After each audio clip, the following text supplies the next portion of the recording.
Talvez você esteja pensando que eu me enganei, que eu estou repetindo a frase, mas se você observar bem, há uma diferença. Eu havia dito que só vive o luto quem de fato amou. Agora eu coloco aqui essa expressão: só vive o luto quem de fato ama. Porque nós precisamos conversar sobre uma confusão de uma aplicação de interpretação bíblica. Nós sabemos que a Bíblia nos orienta a não cultuar aos mortos. Nós sabemos que os mortos, eles não têm o poder de conversar com Deus, fazer atribuições, trazer informações, velar por nós. A Bíblia não nos dá a base para essas interpretações. Portanto, o Senhor nos diz: não devemos cultuar os mortos dormem. A questão é que agora, nesse momento, nós então começamos a aniquilar, a apagar a memória, como se lembrar da pessoa fosse de fato estar fazendo um culto a ela. É um equívoco, completamente um equívoco. Se você analisar a Bíblia, a, como eu disse nos primeiros áudios desse módulo de hoje, Deus, ele sempre vai fazer menção das promessas que ele fez e dos juramentos que foram feitos de pessoas que morreram. Quando você vê Deus estabelecendo o trono de Jesus, o eterno trono que ele prometeu a Davi, Davi já estava falecido há centenas de anos. E Jesus vai citar coisas a respeito de Davi. Nós vamos ver o próprio Deus citando várias vezes os nomes dos patriarcas e dizendo a respeito, né, de Abraão, Isaque e Jacó, quando os mesmos já estavam mortos.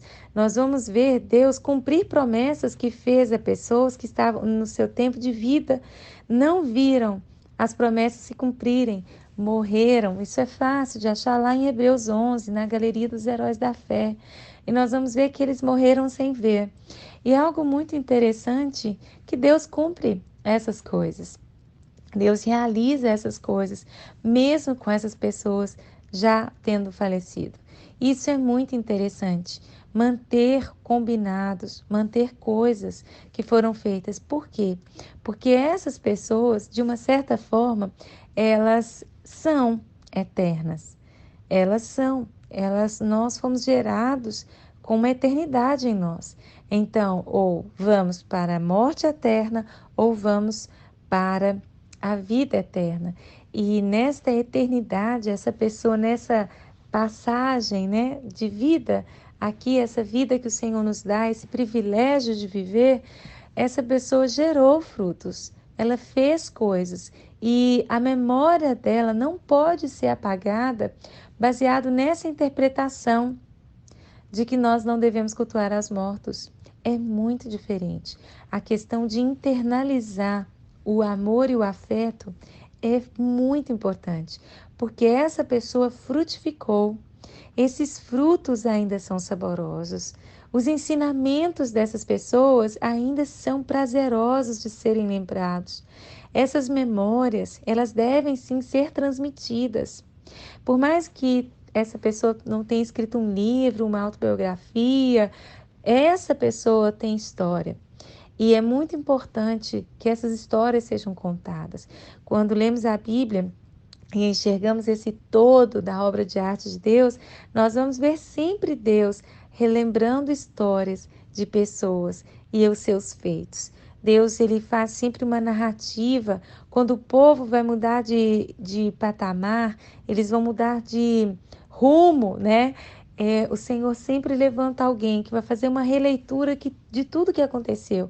E muitas vezes, para manifestar mesmo a grandeza do Senhor, são relatadas muitas obras que muitas pessoas fizeram. A própria Bíblia está cheia de histórias de pessoas que já faleceram, na verdade, todos eles. E nós lemos e convivemos com os feitos dessas pessoas. Conhecemos a história de José como se de fato José estivesse vivo conversando aqui entre nós, porque os seus feitos ainda são poderosos para nos inspirar a tomar decisões. Então, você não precisa matar a memória do seu falecido marido, você não precisa esquecer. Isso não é passar o luto. Passar o luto não é você decidir apagar a existência daquela pessoa. Não, não mesmo. Pelo contrário, mas é selecionar as boas memórias, as boas vivências e os bons ensinamentos. Essas coisas precisam ser escritas, né, anotadas. Muitas pessoas nesse processo de sofrimento, elas escrevem livros maravilhosos, elas escrevem cartas para os seus filhos, elas escrevem coisas para os netos, porque a memória está fresca e às vezes, né, o falecido deixou uma criança de 1 aninho de idade.